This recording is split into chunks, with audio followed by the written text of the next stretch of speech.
Бұған дейін кәсіпкерлер қосалқы бөлшек іздеп шетел асатын Аспан сауда белгісінің Триумф зауыт ММС жауапкершілігі шектеулі серіктестігі пластикалық есік терезеге қажетті барлық қосалқы бөлшектерді шығаратын алғашқы зауыт.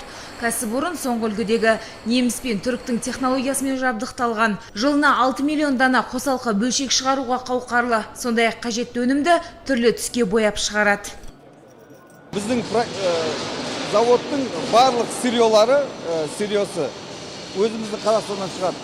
Бірінші Қазақ Казцинк, акционерлік қоғам Казцинкпен біз цинк аламыз, одан кейін алюминий аламыз, медь аламыз. Соның біздің қазір шығарып жатқан замок материалымыз, ол қазір өздеріңіз көрдіңіздер, екі печке, индуктивный печке, бұл Қазақстанда жоқ печке. Біз соны істеп, қазір күлшемізді жасап, өзіміз замок деген материал жасап отырмыз.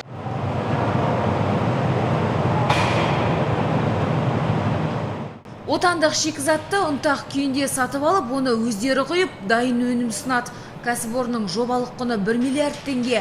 Мұнда қазір 60 шақты адам жұмыс істейді. Кәсіпорынның ашылуына алыс жақын шет мемлекеттер мен елімізден 200-ге жуық кәсіпкер келді. Олардың арасында Тәжікстанның Душанбе қаласынан келген бизнес өкілдері де бар.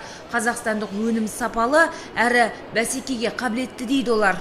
Нашу жару, оно очень хорошо себя ведет на холоде тоже. Бұл өнімдердің ерекшелігі біздегі аптап ыстыққа төзімді, әрі суыққа да шыдамды. Сапасы өте жақсы. Қазақстандық өнімдерге бәсекелестік ортада сұраныс жоғары. Бағасы арзан да, қымбат та емес. Біз келісімге келіп, әріптестікті дамытуға ниеттіміз. Енді міне жаңа зауыт ашылып жатыр.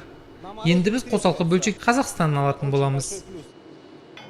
Жыл соңына қарай екінші цех іске қосылады деп күтілуде. Ол кезде өндіріс кеңейіп, жұмысшылар саны 2 есеге дейін артады. Зауыт дайын өнімді Қырғызстан, Тәжікстан, Өзбекстанға және еліміздің барлық өңірлеріне шығаруды көздеп отыр.